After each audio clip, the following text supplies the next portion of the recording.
Hello everyone, day 26. We're going to start reading from Genesis 45 verse 1.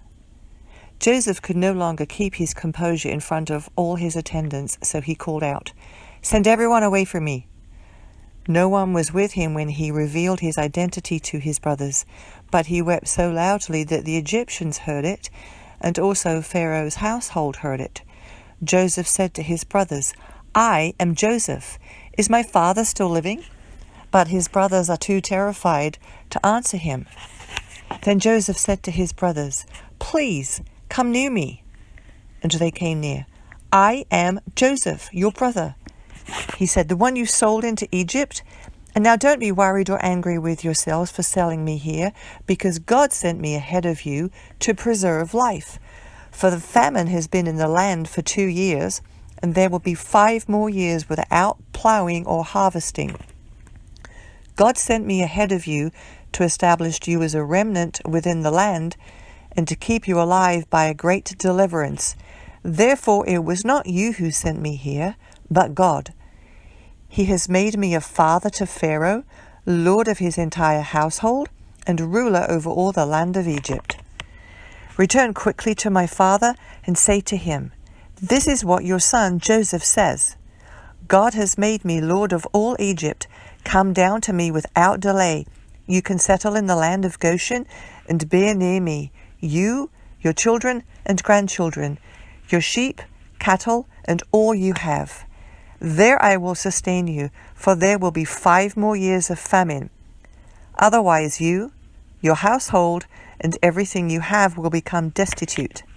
Look, your eyes and my brother Benjamin's eyes can see that it is I, Joseph, who am speaking to you. Tell my father all about my glory in Egypt and about all you have seen, and bring my father here quickly." Then Joseph threw his arms around Benjamin and wept, and Benjamin wept on his shoulder. Joseph kissed each of his brothers as he wept, and afterward his brothers talked with him. When the news reached Pharaoh's house, "Joseph's brothers have come," Pharaoh and his servants were pleased. Pharaoh said to Joseph, "Tell your brothers, do this. Load your animals and go on back to the land of Canaan. Get your father and your households and come back to me. I will give you the best of the land of Egypt, and you can eat from the richness of the land. You are also commanded, do this. Take wagons from the land of Egypt for your young children, your wives, and bring your father here. Do not be concerned about your belongings, for the best of all of the land of Egypt is yours." The sons of Israel did this. Joseph gave them wagons as Pharaoh had commanded, and he gave them provisions for the journey. He gave each of the brothers changes of clothes, but he gave Benjamin 300 pieces of silver and 5 changes of clothes. He sent his father the following: 10 donkeys carrying the best products of Egypt, and 10 female donkeys carrying grain, food, and provisions for his father on the journey. So Joseph sent his brothers on their way, and as they were leaving, he said to them, "Don't argue on the way." So they went up from Egypt and came to their father Jacob in the land of Canaan. They said, "Joseph is still alive, and he is ruler over all the land of Egypt." Jacob was stunned, for he did not believe them. But when they told Jacob all that Joseph had said to them, and when he saw the wagons that Joseph had sent to transport him, the spirit of their father Jacob revived. Israel said, "Enough! My son Joseph is still alive. I will go to see him before I die." Chapter 46. Israel set out with all that he had and came to Beersheba, and he offered sacrifices to the God of his father Isaac. That night God spoke to Israel in a vision. "Jacob, Jacob," he said. And Jacob replied, "Here I am." God said, "I am God, the God of your father. Do not be afraid to go down to Egypt, for I will make you a great nation there. I will go down with you to Egypt, and I will also bring you back. Joseph will put his hands on your eyes." Jacob left Beersheba the sons of Israel took their father Jacob in the wagons Pharaoh had sent to carry him, along with their children and their wives. They also took their cattle and possessions they had acquired in the land of Canaan. Then Jacob and all his children with him went to Egypt. His sons and grandsons, his daughters and granddaughters, indeed all his offspring, he brought with him to Egypt. These are the names of the Israelites, Jacob and his descendants who went to Egypt.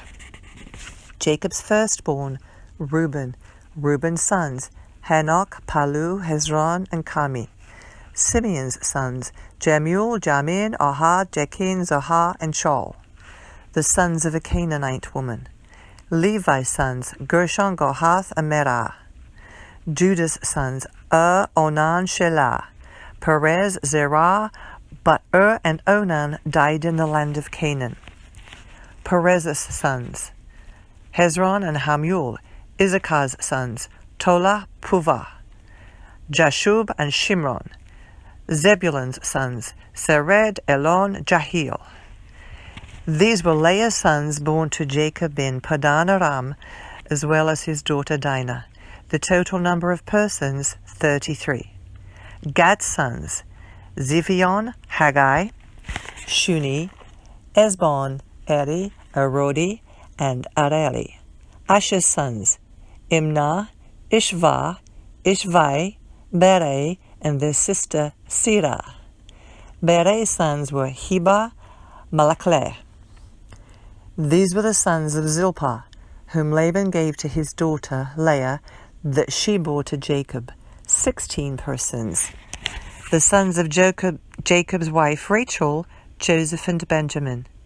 Manasseh and Ephraim were born to Joseph in the land of Egypt. They were born to him by Asenath, daughter of Potipherah, a priest at On. Benjamin's sons, Bilhah, Bikar, Ashibal, Gera, Naaman, Ehai, Rosh, Mupin, Hupin, and Ad. These were Rachel's sons who were born to Jacob, 14 persons. Dan's sons, Hashum. Naphtali's sons, Jaziel, Guni, Jaziah, Shiliam. These were the sons of Bilhah, whom Laban gave to his daughter Rachel. She bore to Jacob 7 persons. The total number of persons belonging to Jacob, his direct descendants, not including the wives of Jacob's sons, who came to Egypt, 66. And Joseph's sons who were born to him in Egypt, 2 persons.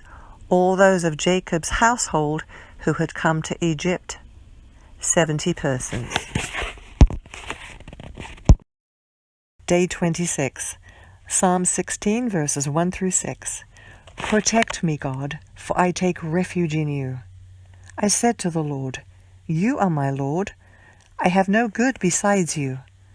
As for the holy people who are in the land, they are the noble ones in whom is all my delight. The sorrows of those who take another god for themselves multiply. I will not pour out their drink offerings of blood, and I will not speak their names with my lips. Lord, you are my portion and my cup of blessing. You hold my future. The boundary lines have fallen for me in pleasant places. Indeed, I have a beautiful inheritance. Proverbs chapter 3, verse 17 and 18. Her ways are pleasant, and all her paths peaceful. She is a tree of life to those who embrace her, and those who hold on to her are happy. Matthew chapter 16, starting at verse 21. From then on, Jesus began to point out to his disciples that he must go to Jerusalem and suffer many things from the elders, chief priests, and scribes, be killed, and to be raised the 3rd day. Then Peter took him aside and began to rebuke him. "Oh, no, Lord, this will never happen to you." But he turned and told Peter, "Get behind me, Satan. You are an offense to me because you're not thinking about God's concerns, but man's." Then Jesus said to his disciples, "If anyone wants to come with me, he must deny himself, take up his cross and follow me. For whoever wants to save his life will lose it, but whoever loses his life because of me will find it. What will it benefit a man if he gains the whole world, yet loses his life? Or what will a man give in exchange for his life? For the Son of Man is going to come with his angels in the glory of his Father, and then he will reward each according to what he has done.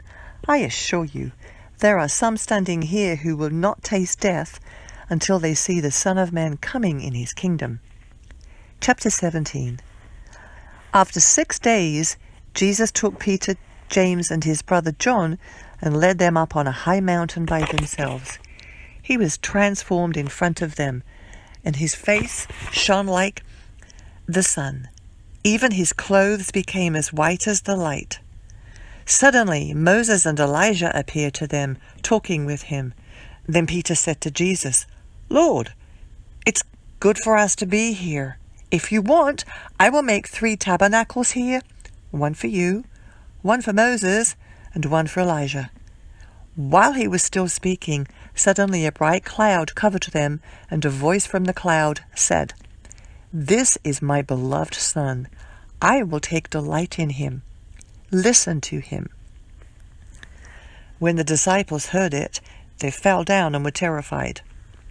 Then Jesus came up, touched them, and said, "Get up, don't be afraid." When they looked up, they saw no one except him, Jesus alone.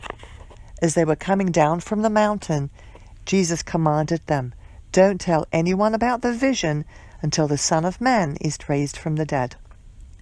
So the disciples questioned him, "Why then do the scribes say that Elijah must come first?"